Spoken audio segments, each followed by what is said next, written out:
Hello everyone, welcome to Ayurvedwala. Today in this lecture we are going to learn more about marm. As this is our second lecture and in the earlier lecture we have covered this उदर स्थित मर्म.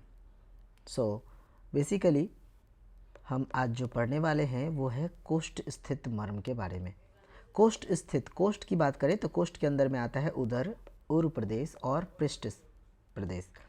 इन सबको कोष्ठ कहते हैं.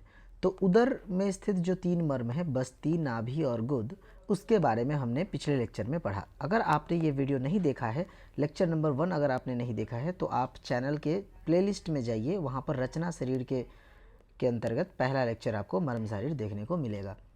दोस्तों, मैं मानता हूँ कि learning is a slow process. तो अगर आप ये चाहते हैं कि 5 मिनट 7 मिनट का कोई ऐसा वीडियो मिल जाए जिससे मुझे पूरा का पूरा कॉन्सेप्ट जल्दी से समझ में आ जाए और कोई ऐसा ब्रह्म ज्ञान मिल जाए, तो ऐसा यहाँ पे आपको नहीं मिलेगा. मैं जो भी पढ़ाऊँगा वो सब आपको डिटेल में और बहुत ही आसान तरीके से समझाने की कोशिश करता हूँ. तो चलिए शुरू करते हैं. आज के इस लेक्चर में हम लोग बात करेंगे कि थोरैकिक रीजन में अर्थात उर्व प्रदेश में जो 9 मर्म है वो कौन कौन से मर्म हैं, उनके क्या क्या स्थान है, उनका क्या खास बात है, उनकी कितनी प्रमाण है, उनके प्रभाव अनुसार कैसा वर्णन है और उनके पर विद्ध होता है तो उसके क्या लक्षण देखने को मिलते हैं. इसके अलावा हम बात करेंगे पृष्ठ में स्थित 14 मर्मों के बारे में. तो मैं हूं डॉक्टर कुलदीप और आप देखना शुरू कर चुके हैं आयुर्वेद वाला. सबसे पहले अगर हम बात करें उर्व प्रदेश में जो 9 मर्म होते हैं, उन 9 मर्म में एक ऐसा मर्म है, एकलौता एक ऐसा मर्म है, हृदय मर्म, जिस पे आघात लगने पर व्यक्ति तुरंत मर जाता है. मतलब बाकी सभी मर्म क्या है, कालांतर प्राणहर मर्म है, बट हृदय एक ऐसा मर्म है जिस पर चोट लगते ही व्यक्ति का मृत्यु तुरंत हो सकता है. इसीलिए इसे सद्य प्राणहर मर्म कहा गया. उम्मीद करते हैं आप समझ में आया होगा आपको. दूसरी बात हृदय के बारे में क्या है कि बाकी सभी मर्म की संख्या 2-2 है, बट हृदय एकलौता एक सिंगल मर्म है. क्लियर है. उर्व प्रदेश मर्म कितने हैं टोटल? 9 मर्म है. कौन कौन से हैं? हृदय मर्म, स्तन मूल, स्तन रोहित, अपलाप और अपस्तंभ. ये ऐसे हो गए टोटल 9 मर्म. चलिए यहाँ देखिए, अपन लोकेशन समझने की कोशिश करते हैं. अगर आप इसको देखें तो ये रहा निप्पल. निप्पल के जस्ट नीचे अगर हम देखें, अगर मैं निप्पल को स्तन मानूं तो स्तन के नीचे क्या हुआ? स्तन मूल. यहाँ पर कौन से मर्म आएंगे? स्तन मूल. स्तन के जस्ट ऊपर क्या आएगा? स्तन रोहित.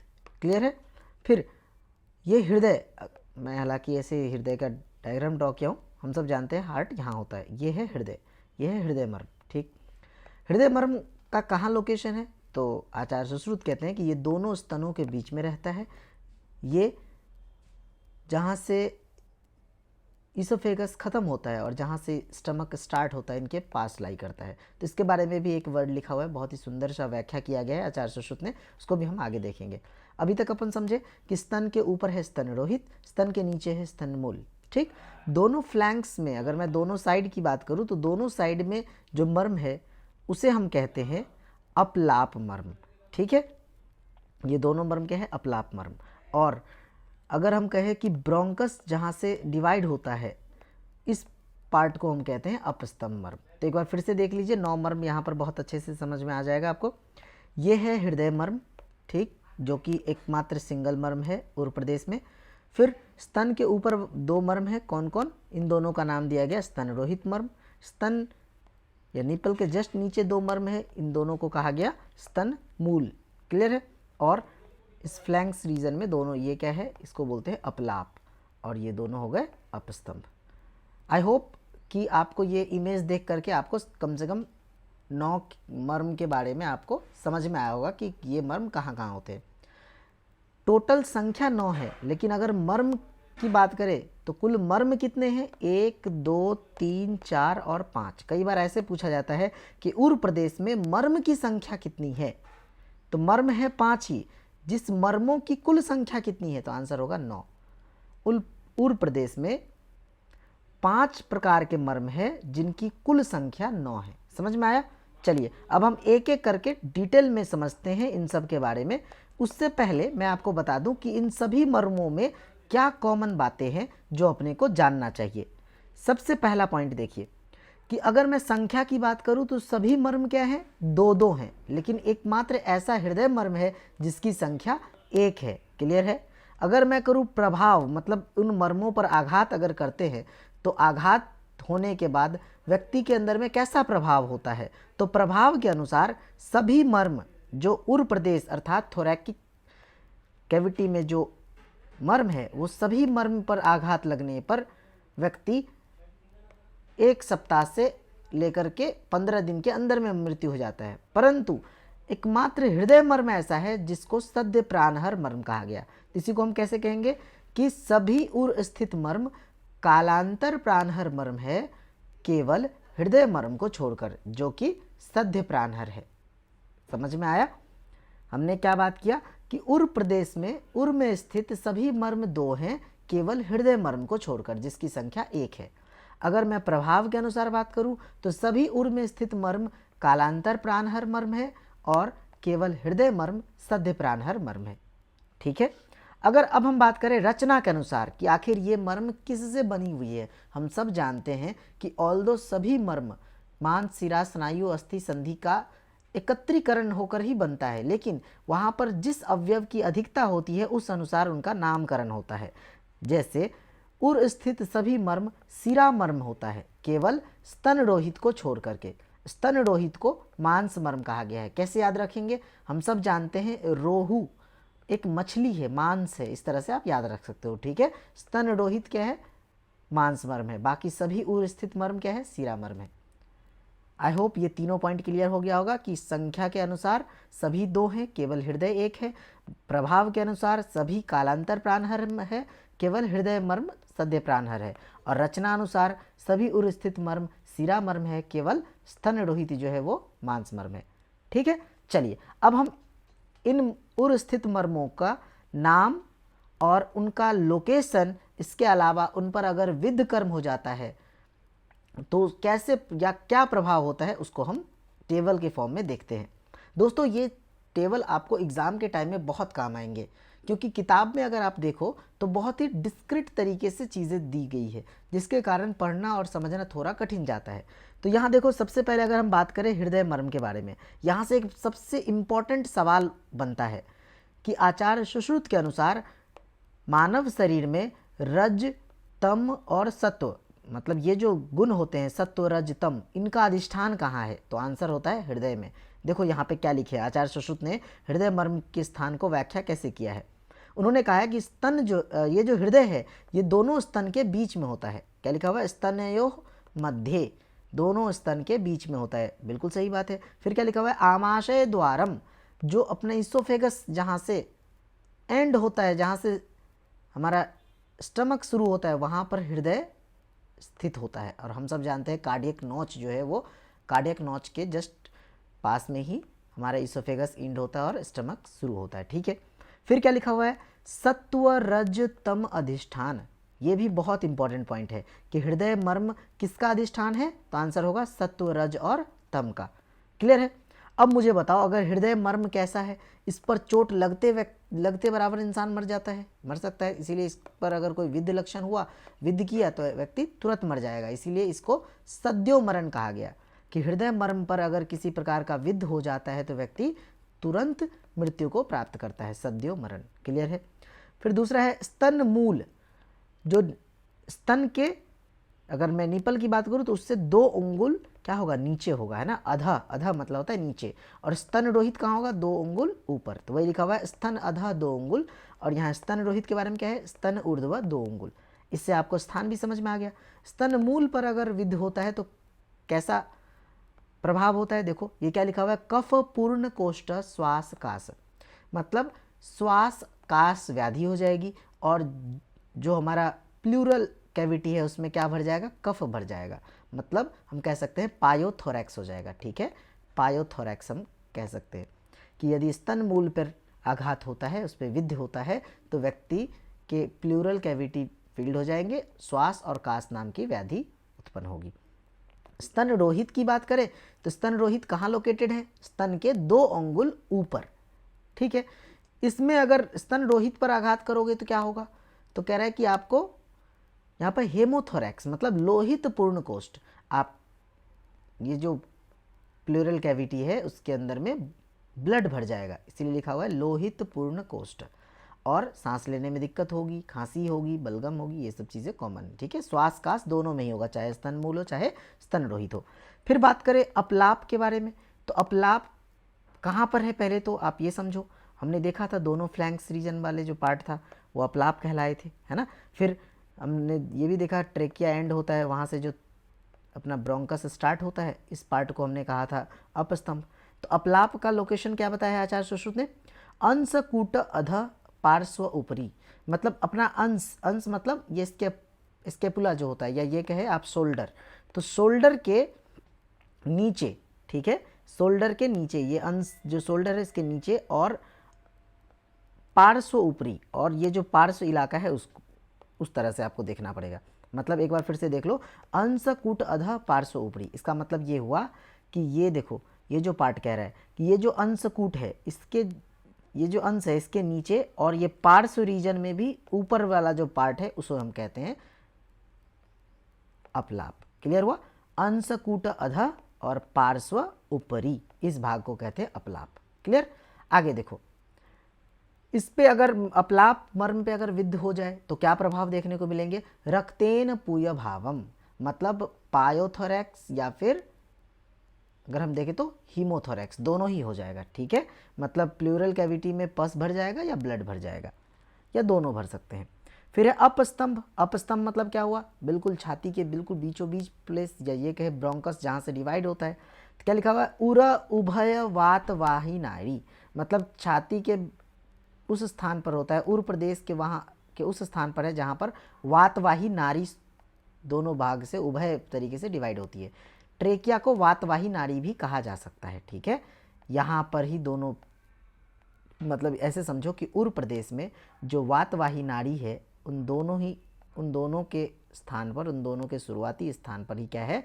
ये है अपना अपस्तंभ है। ठीक है, उर उभय वातवाही नाड़ी। अगर उर प्रदेश माफ़ कीजिए उपस्तंभ पर अगर चोट लग जाता है या विद्ध कर्म करते हैं हम, तो क्या लक्षण देखने को मिलेगा? पूरा जो कोष्ठ है, पूरा जो प्लूरल कैविटी है वो वात से भर जाएगा। ठीक है, मतलब हम कह सकते हैं इसको कि प्लूरल कैविटी जो है वो क्या हो चुका है? उसके अंदर में एयर फिल्ड अप हो चुका है। ठीक है, और सांस, और एक कॉमन सी बात है, श्वास और कास तो व्याधि होगा ही, चाहे आप कहीं पे भी पूरे थोरैक रीजन पे अगर आप हैम्पर करते हो, चोट लगता है तो व्यक्ति को श्वास कास होता ही होता है। आई होप आपको उर स्थित 9 मर्म के बारे में समझ में आ गया होगा कि 9 मर्म कौन कौन से हैं। एक हृदय मर्म है, 2 स्तनमूल, 2 स्तनरोहित, 2 अपलाप और 2 उपस्तंभ। ठीक है, हृदय मर्म एकलौता ऐसा मर्म है जिस पर विद्ध होते ही बराबर व्यक्ति तुरंत मर जाता है। बाकी स्तनमूल, स्तनरोहित, इन सब पे विद्ध कर्म के अलग अलग प्रभाव देखने को मिलते हैं। ठीक है, तो यहाँ तक हमने बात किया उर स्थित मर्म के बारे में। अब हम बात करेंगे पृष्ठ स्थित मर्म के बारे में, मतलब बैक साइड में कौन कौन से मर्म होते हैं। सबसे पहले कितने मर्म है कुल? तो आंसर है 14। 14 ऐसे मर्म है जो पृष्ठ स्थित है। वो 14 की भी बात करें तो हम समझ सकते हैं कि कुल ऐसे 7 ही मर्म है जिनकी संख्या 2-2 है ना, राइट साइड में और लेफ्ट साइड में ऐसे 7 मर्म है, और टोटल उनकी संख्या कितनी हो गई? 14।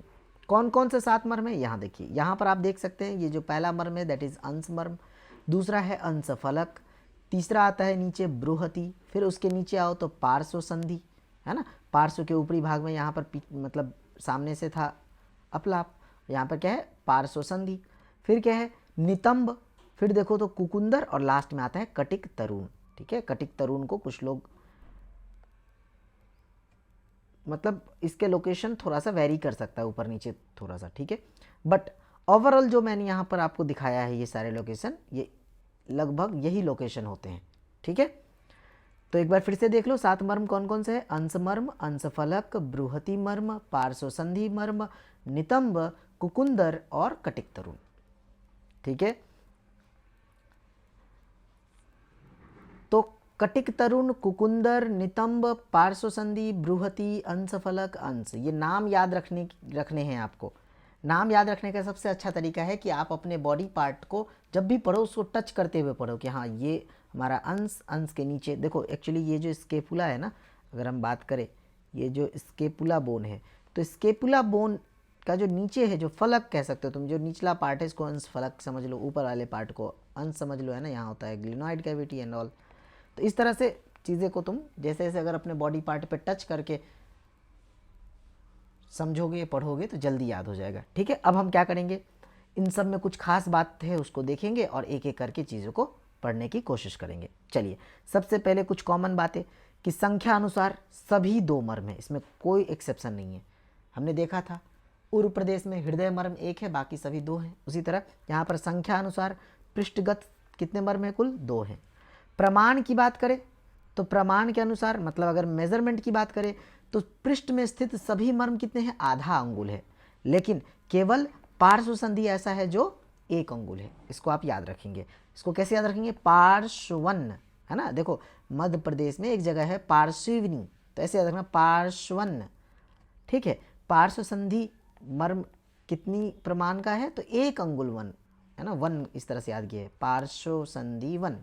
ठीक है, अगर पीठ में स्थित मर्म की लंबाई या इसकी प्रमाण पूछे तो बताना आधा अंगुल, सभी मर्म आधा अंगुल, केवल पार्श्व संधि को छोड़ करके, पार्श्व संधि 1 ऐसे करके। ठीक, रचना से अगर हम देखें रचना अनुसार तो पृष्ठ स्थित मर्म जो है वो सिरा, अस्थि, संधि और स्नायु, मतलब हर एक लगभग हर टाइप के मर्म है, केवल मांस मर्म नहीं है। बाकी सभी मर्म आपको पीठ में देखने को मिलते हैं। हम सब जानते हैं मांस, सिरा, स्नायु, अस्थि, संधि, सन्निपात, मर्माणी, है ना। तो यहाँ पे मांस को छोड़ करके बाकी सिरा, अस्थि, संधि और स्नायु, ये सभी प्रकार के मर्म आपको देखने को मिलेंगे। क्लियर हो गया। फिर से एक बार देख लो, संख्या अनुसार सभी 2 मर्म है। प्रमाण के अनुसार पीठ पर स्थित मर्म सभी आधा अंगुल है, केवल पार्श्व संधि 1 अंगुल है। रचना अनुसार सिरा मर्म भी है, अस्थि मर्म भी है, कुछ कुछ संधि और कुछ स्नायु मर्म भी है।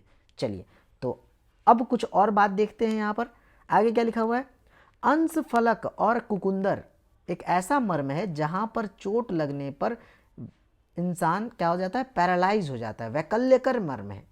याद रहेगा कि अंश फलक और कुकुंदर प्रभाव अनुसार कैसे मर्म है, वैकल्यकर मर्म है। ठीक, कटिक, तरुण, नितंब, पार्श्व संधि और बृहति, ये चारों मर्म कैसे हैं, कालांतर प्राणहर मर्म है।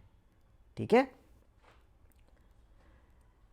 कटिक, तरुण, नितंब, पार्श्व संधि और बृहति, ये 4 मर्म कैसे हैं, कालांतर प्राणहर मर्म है।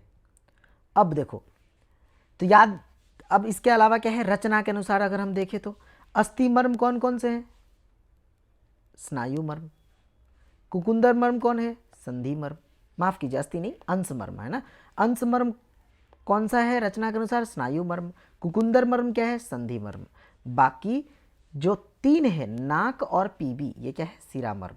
ठीक है, तो इसको तुम ऐसे समझ सकते हो, यहाँ पर देखो पीबी एन, ठीक है, क्या के मतलब तुम समझ सकते हो कटिक, तरुण, तो पीबी एन के क्या है, कालांतर प्राणहर मर्म है।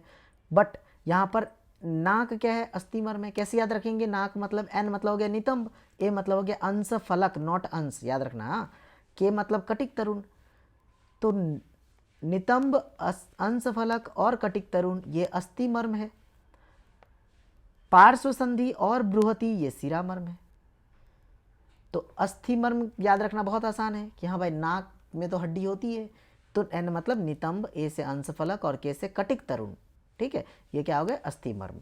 पीबी, पी से हो गया पार्श्व संधि और बी से हो गया बृहति, ये दोनों कैसे हैं, सिरा मर्म है। स्नायु मर्म एक ही है, अंश मर्म, और संधि मर्म एक है, कुकुंदर मर्म। इस तरह से हमने कुल 7 मर्म के बारे में समझ लिया। ठीक है, फिर से एक बार देख लो, अंश फलक और कुकुंदर ये वैकल्यकर मर्म है। ठीक, कटिक, तरुण, नितंब, पार्श्व संधि और बृहति ये कालांतर प्राणहर मर्म है। अंश मर्म और अंश मर्म एकलौता ऐसा है जो स्नायु मर्म है।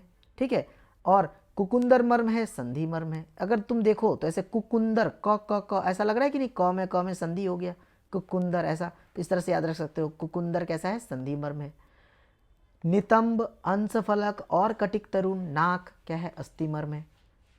ये नाक की बात कर रहे हैं, लेकिन ये कौन से स्थान की बात कर रहे हैं, हम बात कर रहे हैं पृष्ठ में स्थित मर्मों के बारे में। तो नितंब, अंश फलक और कटिक, तरुण अस्थि मर्म है। ठीक है, पार्श्व संधि और बृहति सिरा मर्म है।